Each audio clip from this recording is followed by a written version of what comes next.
To customize app icons in Honor 600, first of all, we'll need to open settings on our device. Next step is to navigate to home screen and style, and then you can click on the customize button right here. From there, you can click on icon style. That way, you'll be able to customize icons with different options. So first, we can cover the top section. Here, you can switch between already pre-made different styles for your icons. So you can choose whichever one you like. You can also go for more, which will open the themes store, and then you can download the specific icons from the themes store. There's options for colors, which allows you to apply custom colors, one-colored icons. And then we can move to the bottom. Here we can change the size for the icons.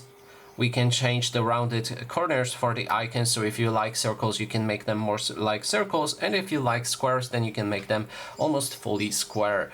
There's also option to enable or disable app names.